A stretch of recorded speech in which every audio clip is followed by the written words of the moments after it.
Hi friends, happy Wind Down Wednesday. I'm so glad you're here with us this evening. Find someplace cozy to sit and we will get started. I'm very excited about tonight's read aloud because this book is written by one of my very favorite authors. In fact, this author is so special that when I read his book to my class during one of my first years teaching about 10 years ago, we wrote to the author and the author wrote back to us.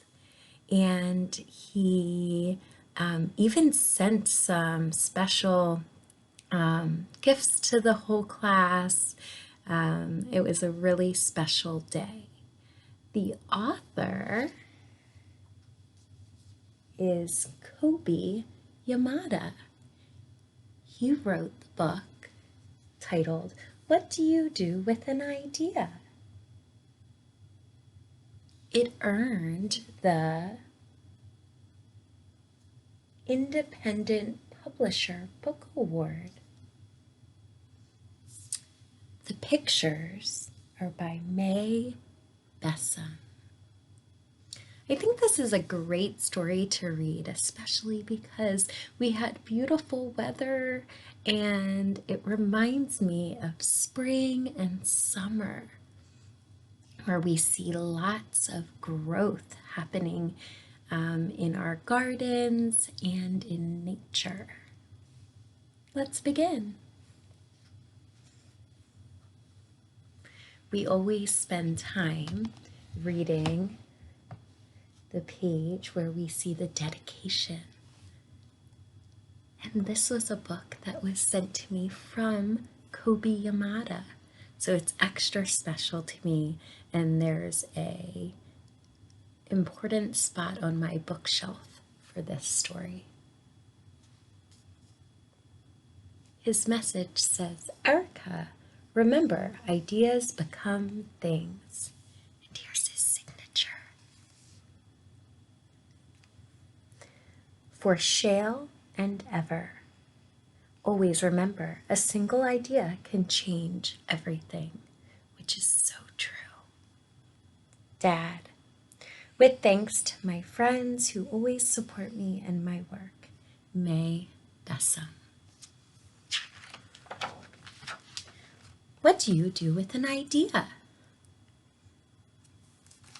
I encourage you to think about all of the fantastic ideas that are in your mind and think about what steps you need to take to help them grow and what you will do if you need to persist if things don't go the way that you were expecting.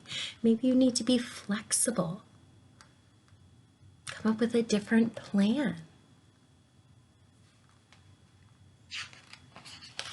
Find who can help you. One day, I had an idea. Where did it come from? Why was it here? I wondered.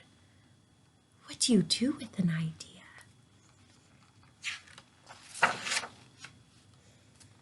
At first, I didn't think much of it. It seemed kind of strange and fragile. And if something's fragile, to be extra gentle with it. Like an egg, you would want to be extra careful so that it doesn't break until it's ready. I didn't know what to do with it, so I just walked away from it. I acted like it didn't belong to me. Here he is walking away from his idea. His idea looks like he's paying attention. I wonder if he'll decide to start paying attention. Put your thumb up if you think he'll change his mind and start paying attention. Put your thumb in the middle if you think he'll continue to not acknowledge or pay attention to his idea. Let's see what happens next. but it followed me. Phew! I'm so glad that idea followed him. Just like I hope your ideas follow you. You have great ideas.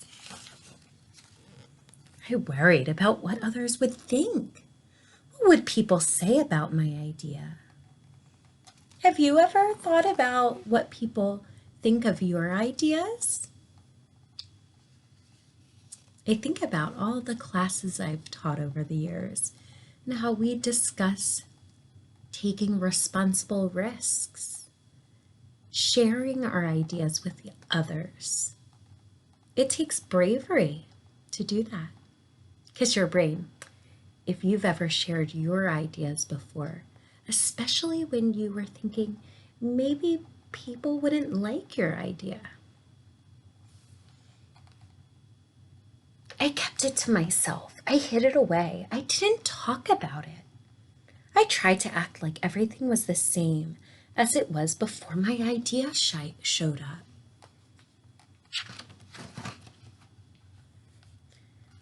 But there was something magical about my idea. I had to admit it. I felt better and happier when it was around. Have you ever had ideas where you felt happier when you were thinking about it, spending time acknowledging it? Those are the best ideas.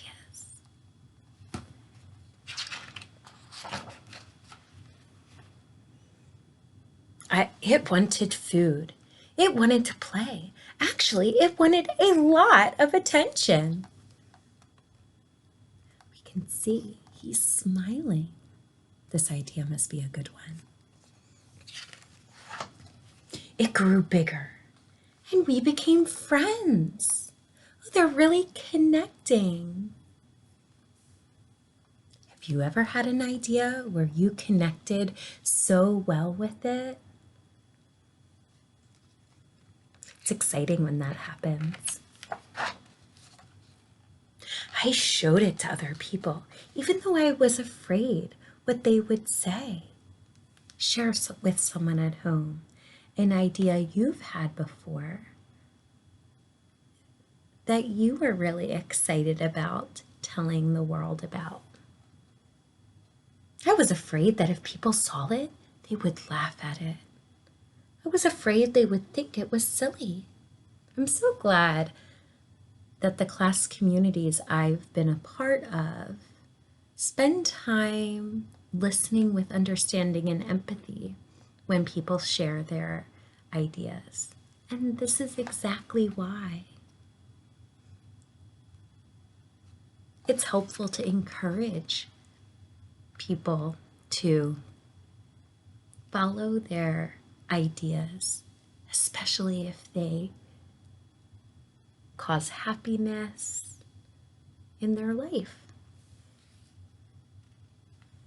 So again, he was afraid about what people would think. It says here again, I was afraid they would think it was silly and that they would laugh at it. And many of them did. They said it was no good. They said it was too weird. They said it was a waste of time and that it would never become anything. Has that ever happened to you? How did that make you feel when you heard those words from others? Hearing that feedback can be a challenge. How did you respond? And at first I believed them. I actually thought about giving up on my idea. I almost listened to them. So here he is, walking away from his idea. He almost gave up on his idea. But then I realized, what do they really know? This is my idea, I thought. No one knows it like I do. And it's okay if it's different and weird and maybe a little crazy. I decided to protect it. to care for it.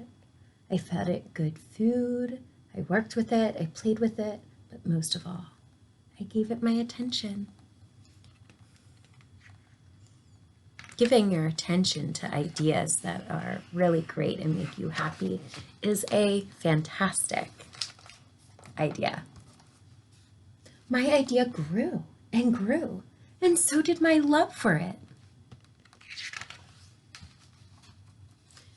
I built it a new house, one with an open roof, where it could look up at the stars, a place where it could be safe to dream.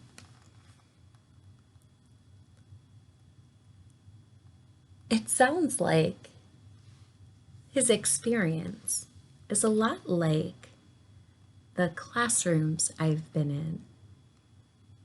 It sounds like he's creating a space for his idea to grow and take risks and dream of all it can become, just like all of the kids in the classrooms I've been in know that they can reach for all of their dreams.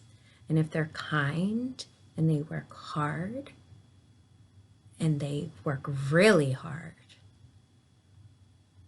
and fix mistakes and keep learning, they can become whatever they'd like to be also.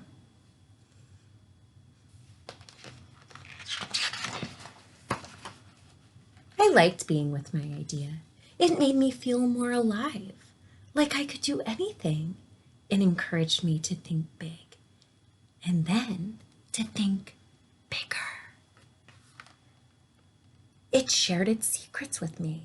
It showed me how to walk on my hands because it said, it is good to have the ability to see things differently. Hey, that reminds me of our habit of mind, thinking flexibly. It is a great ability to be able to see things differently. Just like them. I couldn't imagine my life without it. Can you think of an idea that you've had in your life where you couldn't imagine not having that idea? Then, one day, something amazing happened. My idea changed right before my very eyes. It spread its wings, took flight, and burst into the sky. My goodness, there it goes. This is exciting. I don't know how to describe it, but it went from being here to being everywhere. It wasn't just a part of me anymore. It was now a part of everything. So his idea is now changing and affecting the world. Your ideas can do that too. And then I realized, what do you do with an idea? You change the world. I loved reading this story with you. And I hope you remember that your ideas can create change, and be careful about the ideas that you give attention to, because your ideas change the world. Have a great night. See you next Wind Down Wednesday.